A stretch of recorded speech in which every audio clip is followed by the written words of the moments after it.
Labvakar, labvakar! Labvakar šajā brīnišķīgajā sestdienas vakarā, kad ārā puteņo un ir brīnišķīgs laiks.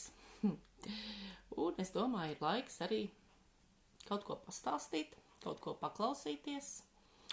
Un šodien es gribu runāt par tādu tēmu kā vitamīni un minerāli. Manā rīcībā nonāca tāda e-grāmata, varētu teikt, Mirušie ārsti nemelo. Un palasot šo grāmatu, gribēju nedaudz padalīties. Varbūt tāda neliela atkāpīte. Es domāju, manā vecumā tie, kas atcerās bērnībā, mums tā daudz nekādu vitamīnu nebija. Atceros, bija tāds maziņas bumbiņas, tāds dzeltens, ļoti garšīgs, man liekas, ka tie bija C vitamīni.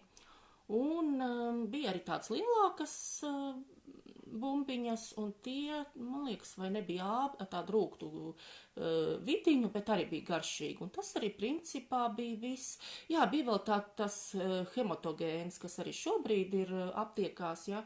Atceros, Ome vienmēr pie mums braucot veda viņus ciemos, ja. Un arī tas tā glikoza ar C vitamīnu, kas ir vēl šobrīd, ja, aptiekās.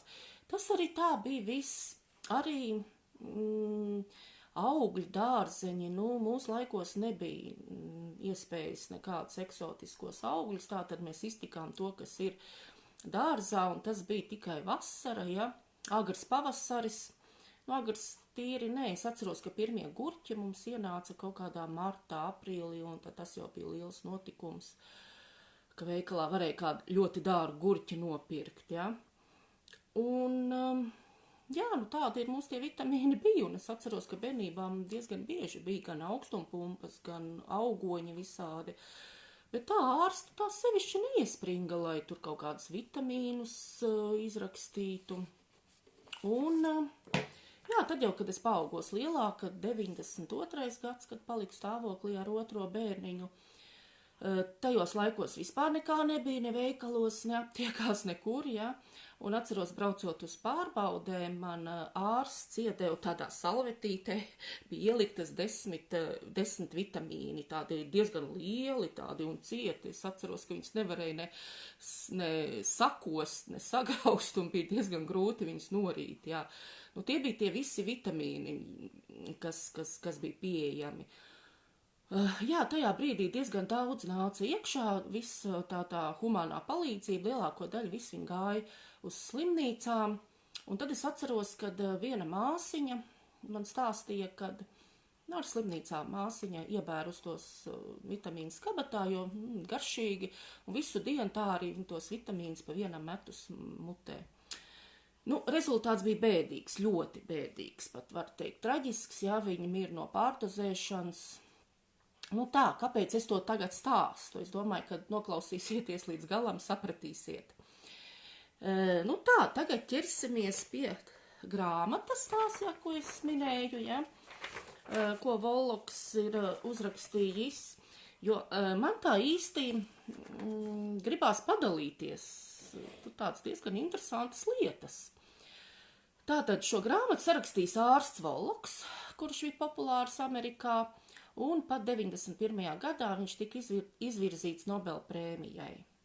Un ko viņš saka? Tas, ko jūs izlasīsiet šajā brošūrā, var pilnībā pārvērst jūsu uzskatus par veselību un mūsdienu medicīnu, kā arī radikāli mainīt jūsu un jūsu tuvinieku dzīvi.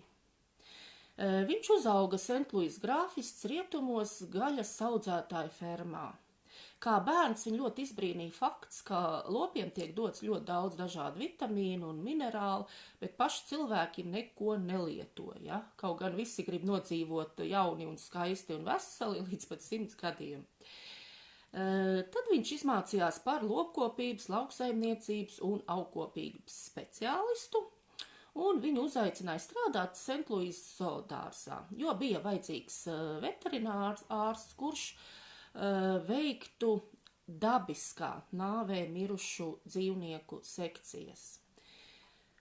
Viņu pienākumos ietilpa ne tikai viņus secēt, bet arī atrast cēloņus viņu nāvei.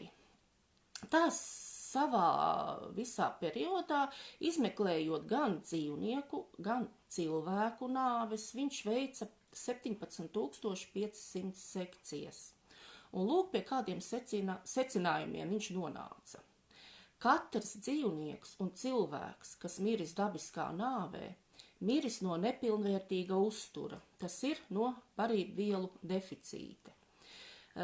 Pat ķīmisko un bioloģisko analīžu rezultāti dokumentāli precīzi pierāda, ka dabiskā nāve iestājas nepareiza uztura rezultātā.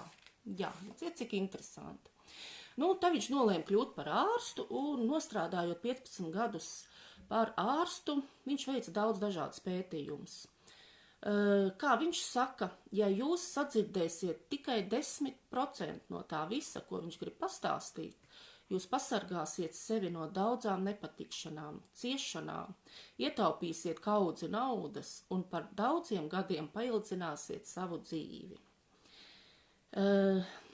Tad viņš vēl vēlas ko pateikt pašu galveno. Dzīves ilguma ģenētiskais potenciāls ir 120–140 gadi. Šobrīd vēl ir palikušas tautas, kas dzīvo līdz 120 gadiem. Un te viņš piemin tādu grāmatu Pazaudētais apvārksnis, kur arī ir pat dokumentēti cilvēki, kas ir nodzīvojuši vairāk par 100 gadiem. Nu, šeit viņš apraksta kādu sievieti, kad vienā attēlā bija attēlota 136 gadus veca sieviete. Viņa sēdēja krēslā, smēķēja kūps cigāru, dzēra degvīnu un piedalījās viesībās.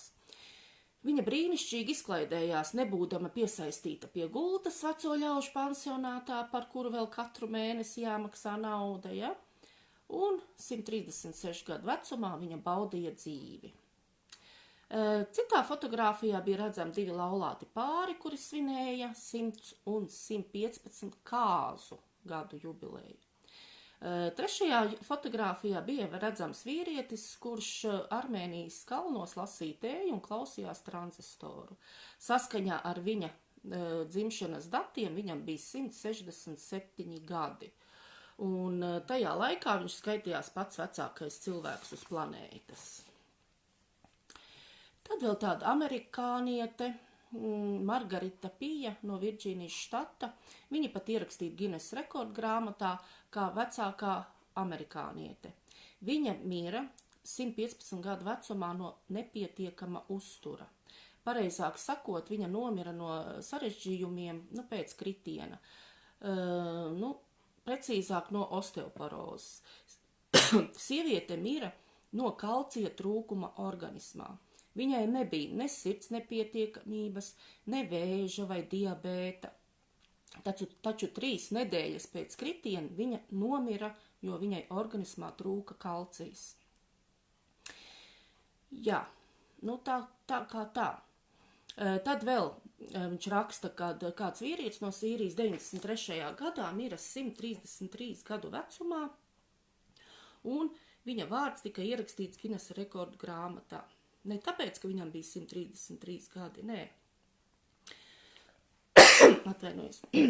Bet tāpēc, ka viņš 80 gadu vecumā vēl kļuva par 9 bērnu tēvu. Tātad, parēķina, ka katrs bērns, tur 9 mēneši iznēsājās, tātad viņš par tēvu kļuva pēc 100 gadiem.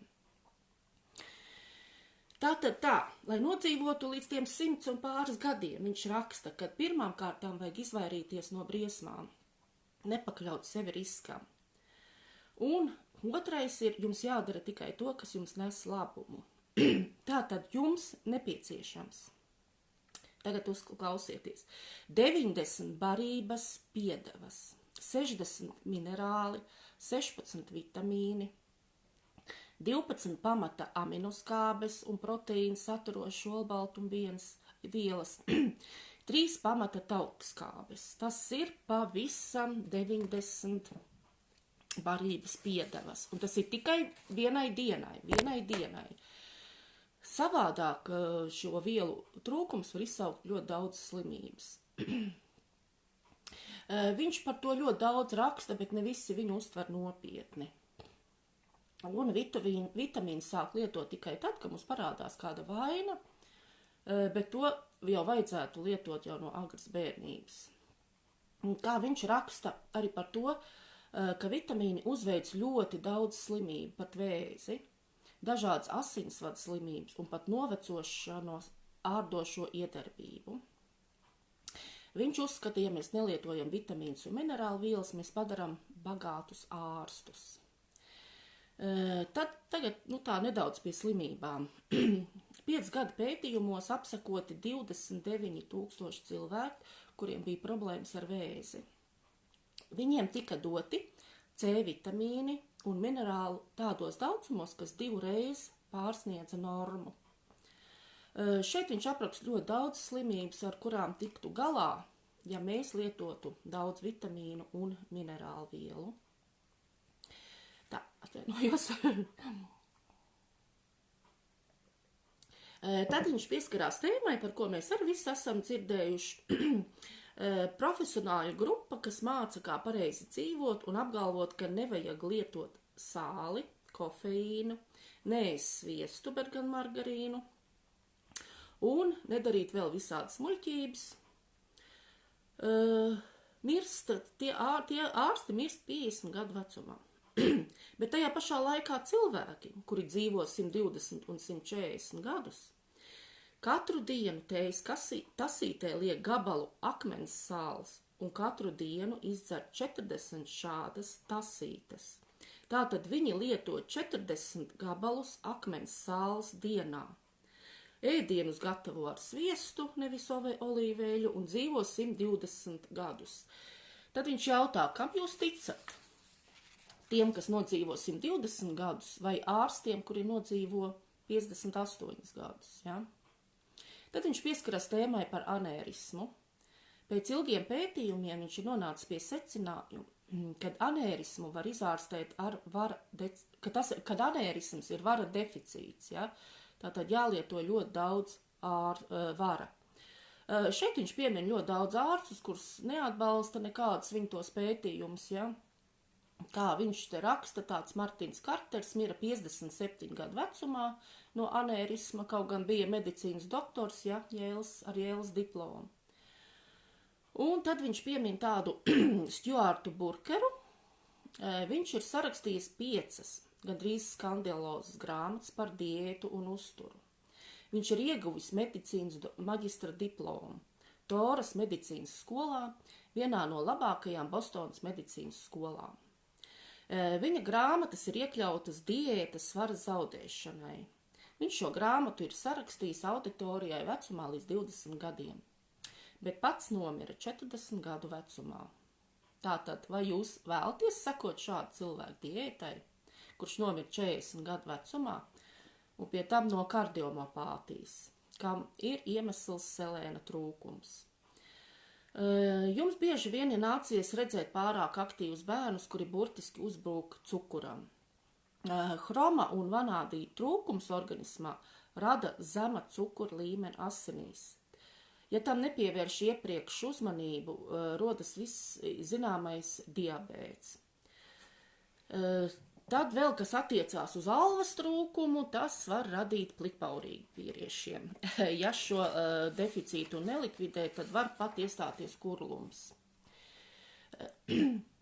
Tālāk viņš raksta par bora trūkumu organismā. Sievietēm bors jāzina un jāciena. Tas palīdz kaulos saglabāt kalciju, lai jūs pasargātu no osteoporozes. Bors palīdz estrogēnu izstrādē, bet vīriešiem testosterona izstrādē. Ja mēs to nelietojam, tad sievietes cieš menopauzes laikā un vīriešiem var iestāties impotenti. Ja? Kā viņš raksta, kalcija deficīts organismā var izraisīt 147 dažādas slimības. Ja? Te viņš piemin, ka parasti ārsti mums iesaka samazināt sāli mūsu uzturā, ja, pie visādām slimībām. Bet atcerēsimies, it sevišķi tie, kas ir laukos dzīvojuši, ja, govis, un fermeri pirmais, ko dara, fermeri pirmais pieliek uzturam sāli klāt. Mums savukārt liek ticēt, ka mums tas nav vajadzības, ka pilnībā mums pietiek ar sāls daudzumu, kas ir maizē un salātos. Tad, kā viņš saka, nevajag tam ticēt, jo iedomājieties ārstu, kurš nodzīvojas līdz 58 gadiem un saka, nelietojiet sāli un sviestu, bet tie, kas nodzīvojuši līdz 120 gadiem, lieto gan sāli, gan sviestu. Jā, te viņš vēl saka, kad ir izmēģinājis uz 5000 cilvēku lielu grupu, kam ir paaugstināts asinsspiediens un palielināja kalcija devu. Pēc 6 nedēļām 80% cilvēku asinsspiediens normalizējās. Kādreiz mēs vitamīnus un dārzeņus un uzņēmām ar augļiem un dārzeņiem, bet jau 1936. gadā secināja, ka augsnē vairs nav nepieciešamo minerālu un vitamīnu. Domājat, ka tagad ir palicis kas labāk? Es domāju, ka nē, ir tikai sliktāk. Un tagad atgriezīsimies pie paša sākuma, kur es runāju par vitamīnu pārdozēšanu. Ja? Tad ko mums darīt? No vienas puses mums saka, lietojiet 2 reizes vairāk vitamīnus, ja? Bet no otras puses nedrīkstam pārdozēt. Un kur tad ir izeja? Es domāju, ka izeja ir vienmēr.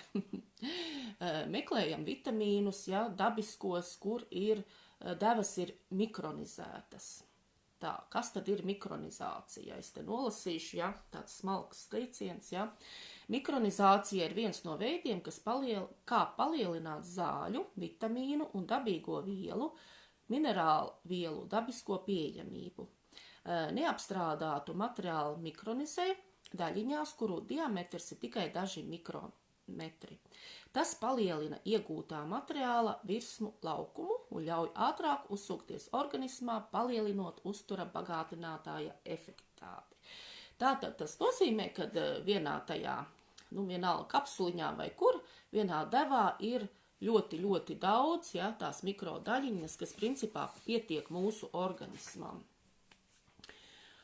Un, kā viņš saka, katru dienu, kad jūs nelietojat minerālus, jūs sāsinat savu dzīvi par dažām stundām un vai pat dienām. Tā kā padomājiet par to.